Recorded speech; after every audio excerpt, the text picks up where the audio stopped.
said that reading makes you more empathetic as a person. It's a way to escape your life. It can take you into faraway lands or put you into other people's shoes.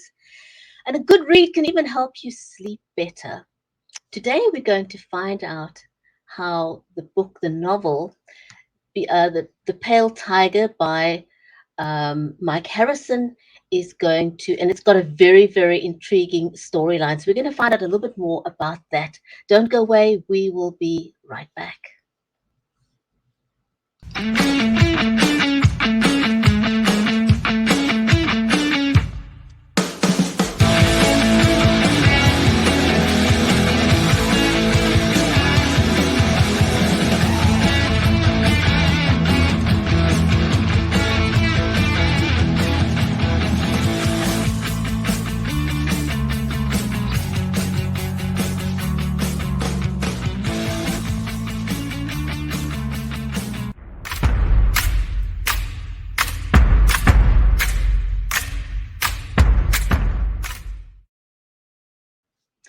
If you have just joined us, welcome. This is the Writers' Corner live show. I'm your host, Bridget Lambanda from Cape Town in South Africa, and our live stream is made possible by Creative Edge, StreamYard, and BeLive Media. A special warm welcome to you, our audience, because this is an audience-centric show. So whether you're joining us over on Facebook, on LinkedIn, on YouTube, Twitter, or over on Amazon Live, a very warm welcome to you.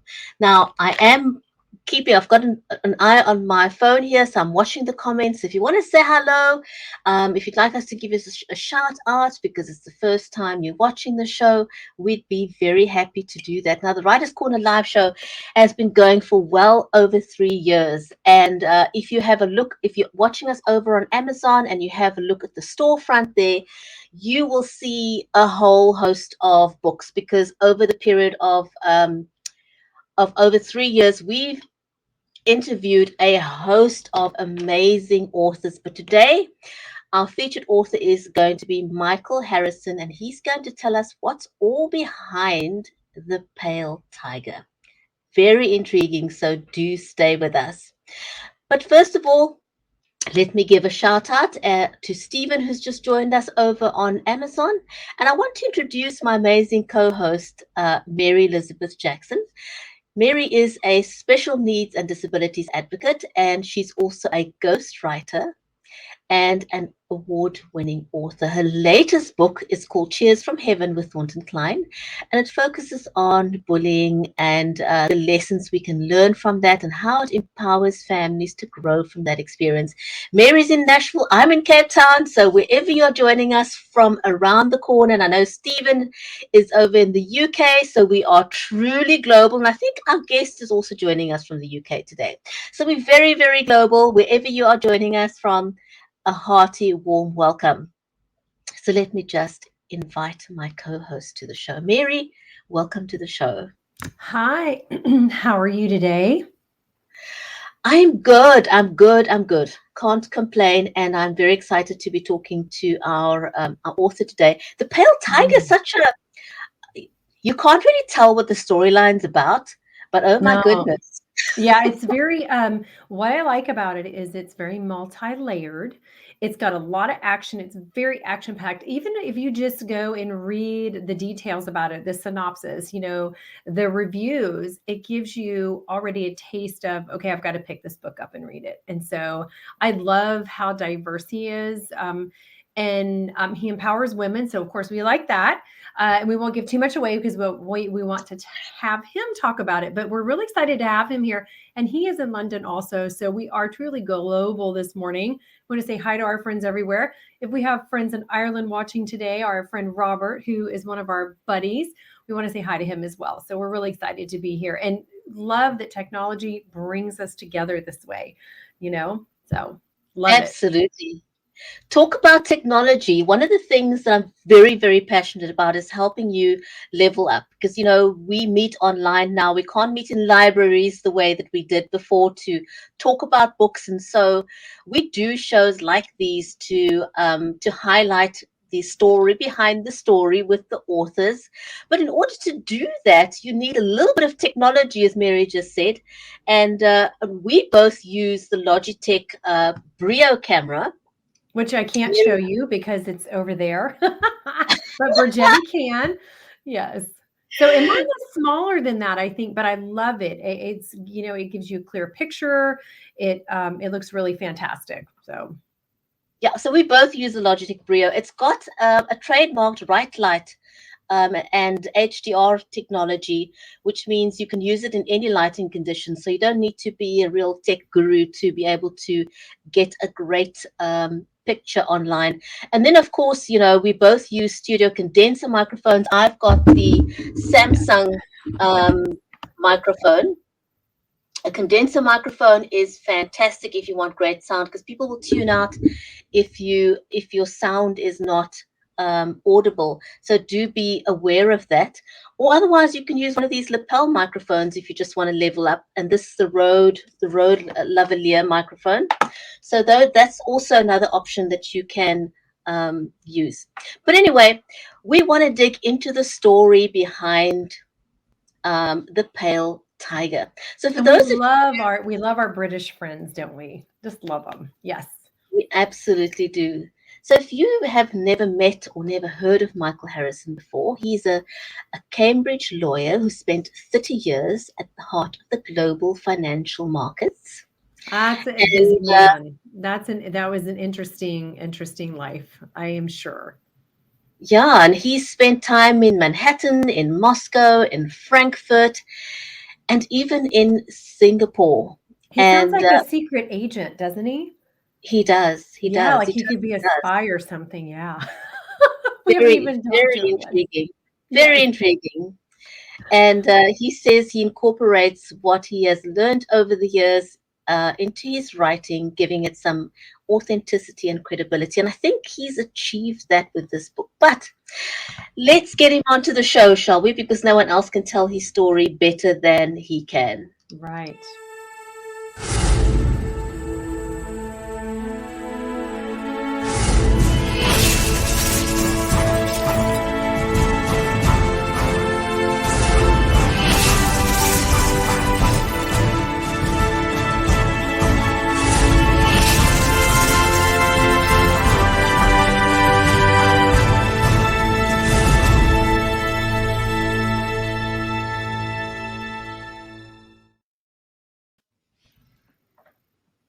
Mike, welcome to the show. Glad that you could join us today. Thank you very much. Nice to see you, Bridgetti and Mary, and thank you so much for inviting me on. Oh, I love your room. It just has a whole mood about it. As an author, it goes right along with somebody writing a very detailed, Yes. fascinating story, doesn't it? It has Light a whole and mood. shadow. Yes, there you go. I love it. Gothic vibe going on here. The ambiance is intriguing. Yes. So we're going to dive right in because there's so much. We've got a gazillion questions we would love to ask you, but I'm afraid we don't have time. So we're going to try and ask you questions that we Squeeze think in the as much as we can audience get. would like to know. Yeah. So I'm going to dive right in with asking you, which of the characters in The Pale Tiger do you mostly identify with, and why? I think Anne Perry. She's one of the two main protagonists. She's a detective based in London, but she's very much the person who finds themselves in a world for which they're completely untrained and unprepared. This is the world of the Pale Tiger, full of dirty money, corrupt agents, ruthless assassins. Emma Wilson, who is the other main protagonist, who's an elite MI6 agent, she's been trained for that kind of work. But Anne is very much the kind of woman, she's almost like the woman next door, the kind of woman you might meet in a West London book club. Well, what prompted you to write The Pale Tiger? And as we're talking about it, I'm also wondering, where did your inspiration, have you always loved thrillers? So is that what prompted you to write it? And I'm seeing a movie, like I can already see a movie. Yeah. The answer, of course, is yes. I have always enjoyed geopolitics and thrillers, and my career has not been in that area. But if you're in finance, you're always rubbing up against the realities of the geopolitical forces, which are obviously always fundamental in terms of shaping markets. But I also wanted to do, when I left the city, to do something a bit more creative, to invent characters, to give characters a life, and to see them, put them to the test also in how they'd react in different circumstances, to really challenge them and push them, as well as to give them an arc which hopefully gives them a sort of a satisfaction and a conclusion that will inform their lives and make the reader go along with them. Very good points, and very important when you're writing. Absolutely. Wow, that is amazing. So tell us a little bit more about Theodora. What is she? And can you also tell us if hedge funds like Crater Capital have sophisticated computer systems which provide analysis with vital information? Mm-hmm. Well, Theodora is a fictional. I'd say she's not really a character because she is a machine after all. But what I'm doing here is I'm sort of introducing the audience to the concept of general artificial intelligence or hard artificial intelligence. Now, that's not a technology that exists nowadays, but we're probably only within 1 or 2 years of that technology being a reality. And this foresees a machine, a system that can perform any intellectual activity that a human being can, but obviously faster, more efficiently. And a machine of that, with that kind of cognitive power, it will learn to learn.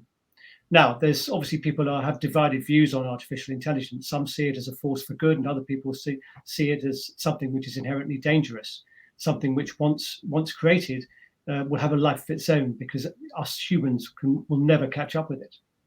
But for the purposes of this book, Theodora is a hugely powerful processing tool. One of Crater Capital's main strengths is its ability to map shipping and the movement of goods around the world, sea states, tides. And this is a vital part of how the Pale Tiger plot is laid down and created. So she is entirely a fictional character at this stage, but and I almost call her a she, because a machine with that kind of ability would almost seem to most people to have a personality of its own.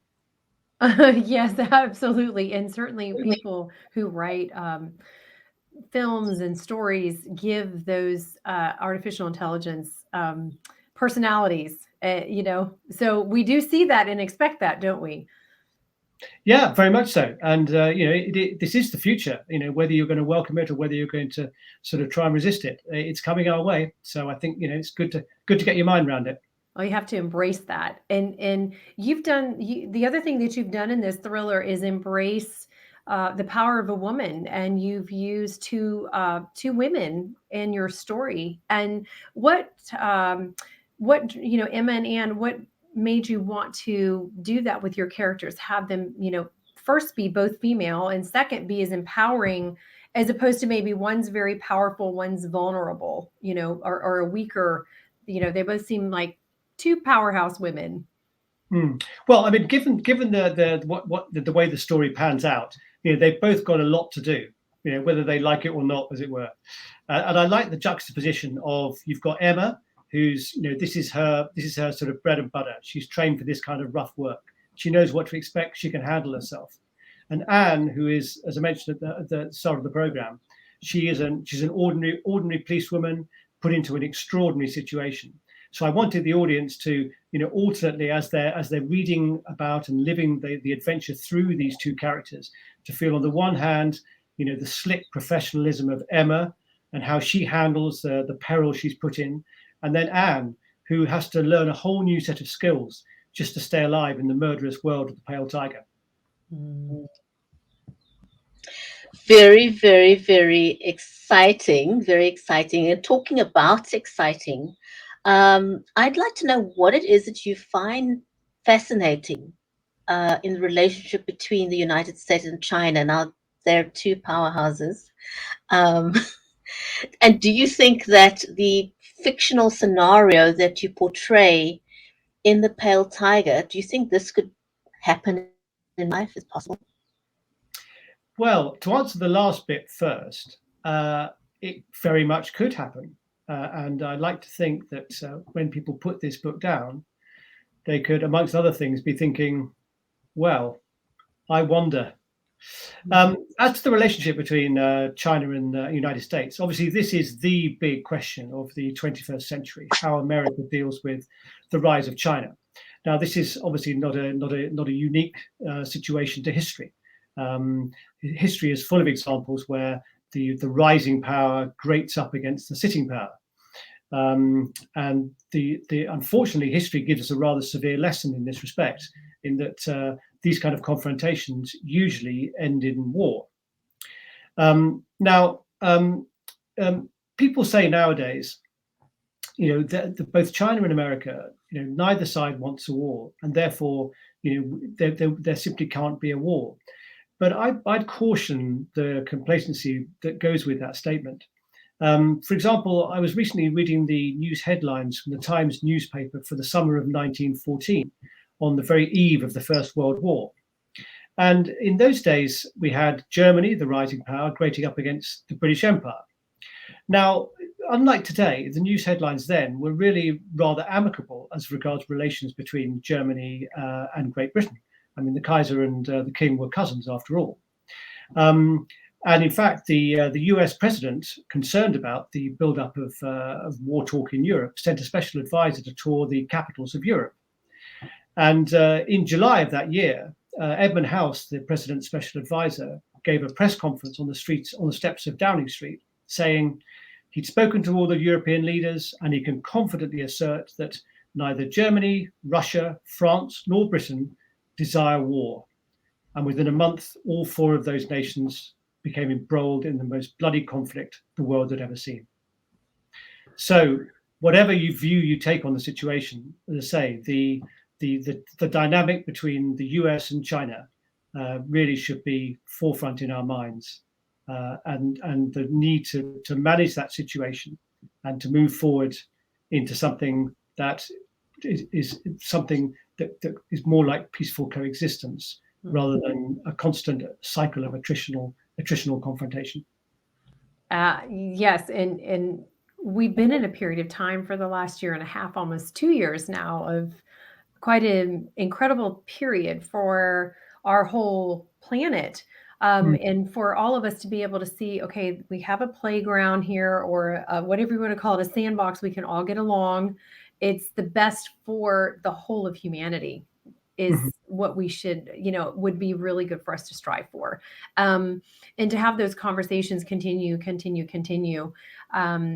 that maybe someday that could happen for all of us, would be wonderful. Yeah. Well, I mean, I know, Mary, that you're a great student of history as well, and I did try to frame this story in a historical context.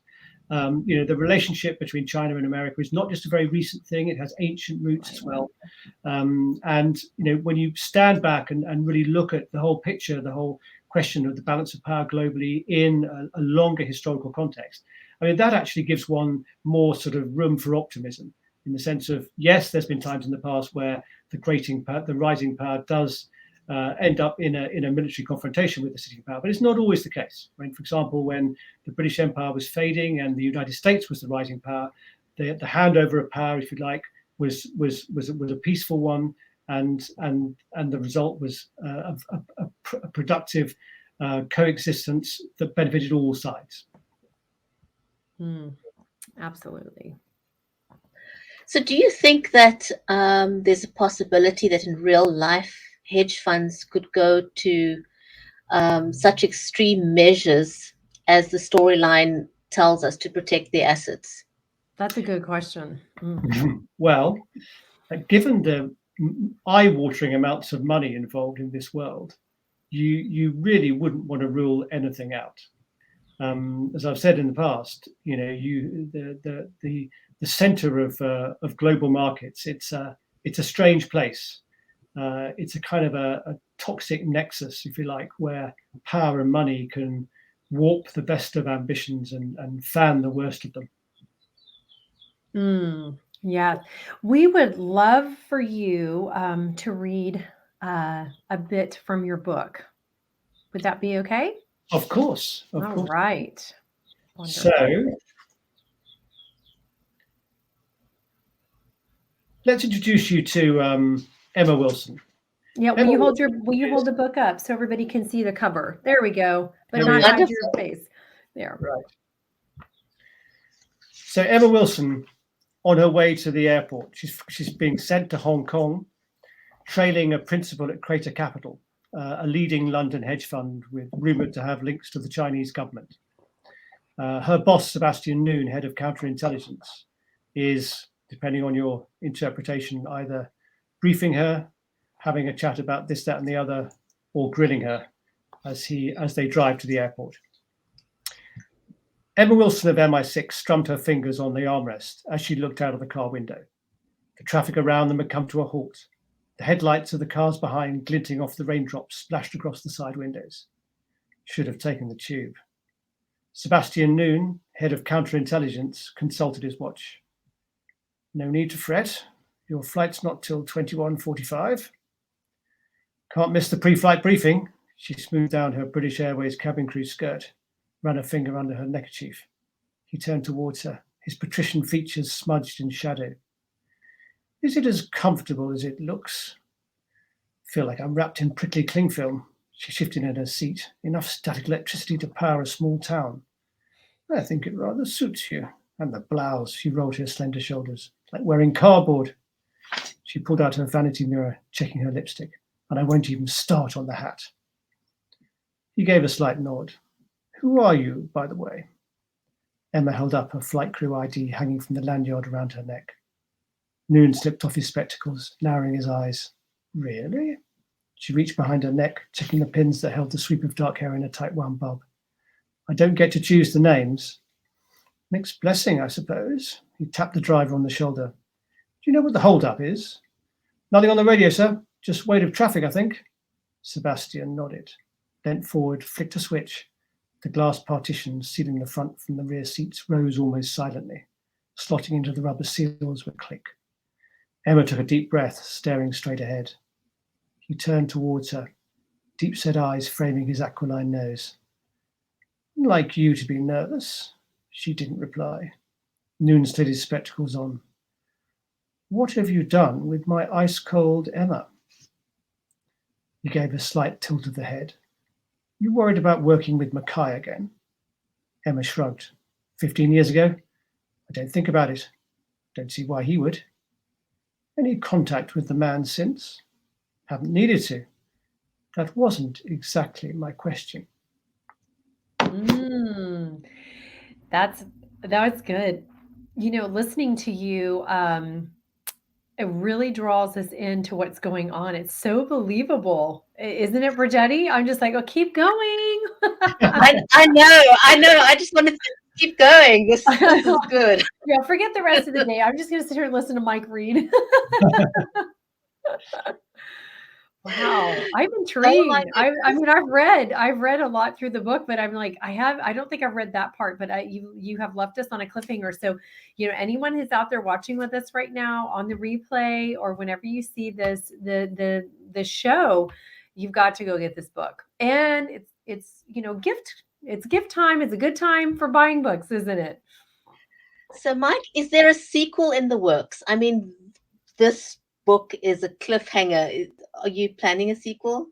Yeah, in fact, I've just finished my next book, Yeah. and Anne and Emma are back. This time in another sort of high octane, high stakes geopolitical thriller, but this one is set in the world of cryogenics. Oh, 2 degrees fascinating. Fahrenheit. So anyone out there who's looking to produce a movie, I think these should be turned into movies. I'm putting my vote in.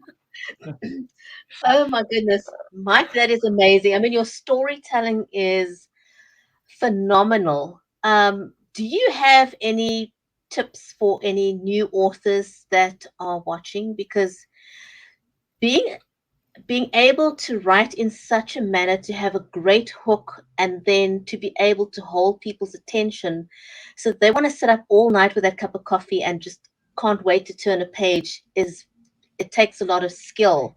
Do you have And any quick talent. tips for authors? Yeah.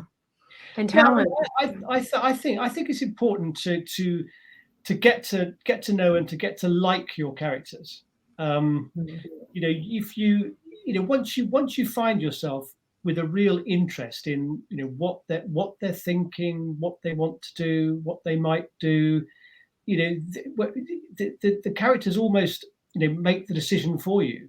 It's almost like your hands on the keyboard are being guided by Emma wants to do this, Anne wants to do that, Sebastian wants to do that.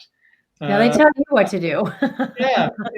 I mean, even the baddies, baddies Yeah. often have the good lines, right? They're sort of, you've got to, if you give your baddie a sort of if you can, like a nice sharp sense of humor, at least you don't mind spending time with him, whatever he's up to. That's true. It's so funny. You always talk to people who, or you don't always talk to people, but when you get the opportunity to talk to someone who's an actor or a writer, I think they almost enjoy the baddie, as you call them, more than anything. And I know, like, my daughter is working on, she's at over 100,000 words in a novel, and when she got done writing some big scene with her bad character, she was screaming. And I was like, "What's happening?" And she's like, "He's so exciting what he did," And it's really fascinating, isn't it? Because you get to live out, like, if there's that part of you that you don't want to express in life, but it exists within each of us, right? Like the Yeah, curiosities absolutely. about things. Yes, Put because it in a character. baddies can go off and do things that the three of us could never consider, would never consider. I mean, it's just, but they're the ones without the limits, right? And Right. the so-called good guys, people on the side of the angels, they've got tram lines to operate in, right? Yep. Absolutely. Yes. That is amazing. So anybody out there, because Brigetti asked you, about, do you have, what, besides really getting to know your characters and everything, if someone wants to go into this genre, are there any greats that you studied under? Or, because, I hear stories about authors who say, go read everything that's in romance, go read your favorite authors and learn their skill of what they're doing if you can't have a class with that person. So what would you tell anyone out there who's wanting to write in the genre that you're writing in that way? Actually, I wouldn't really think so much about style, because I think one has to try and kind of make one's own style, the way that you're comfortable writing and the way that you want your characters to sound and talk on the page. I think more important is to just kind of keep your eyes open and just to find something which is something that interests you, something that's big and it's real and it's relevant to an audience. I mean, for example, one of the reasons I began to write The Pale Tiger was I remember I saw a headline once, and there'd been a near miss in the South China Sea between a Chinese and an American warship. And I remember just thinking, one day there will be a collision. And then what would happen next? Yeah. Very interesting. Very interesting. Mike, we're just about out of time, but I've got a final question for you. I love, love, love, love, love the cover of this book. And just looking at it on the Kindle, there's so much detail in this. It's one can tell that there was a lot of forethought in the cover. Just tell us a little bit about the cover. Well, I can take absolutely no credit for the cover whatsoever. The cover was designed by my publishers in the US, Echo Point, and good job. They did a good job. They went off. They came back with this, and of course, my agent, everyone has said that is absolutely terrific, because it's busy. Hold on a second. It gives a good flavor of what you can expect a lot to be happening inside. Yes, I was going to say that's the idea. Brilliant representation that you've got so many layers happening in the book, and it's on the cover. They did a brilliant job, and we know a book cover can make or break a sale a lot of times. Very true. Yes. Mike, thank you so much. This was amazing. And I sincerely recommend that everyone who's watched this today live, and we want to say thank you to our live audience and anyone who's watching this later. This is a phenomenal book, phenomenal storytelling, very intriguing, a tongue twister. So please go out and get a copy of The Pale Tiger, and we can't wait to have you back on the show with your sequel. When are you expecting to have that out? Because we'd love to have you back on the Writers' Corner live show. Okay. Well, I mean, we're just talking with publishers at the moment, so hopefully before too many months. Yay! Fahrenheit will be out there. And Brigitte and Mary, thank you so much for having me on, and thank you also for the very kind words about the book, and also, you know, a very good morning or good afternoon to any of you watching, and or good night to anybody who's going to bed, right? But I do hope you enjoy The Pale Tiger as much as I enjoyed writing it. I can't wait to watch the movie. That's my vote. So thank you, everyone. Bye. Thanks, Mike. Take care. Until we'll see you back next week, same time, same place for the Writers' Corner live show.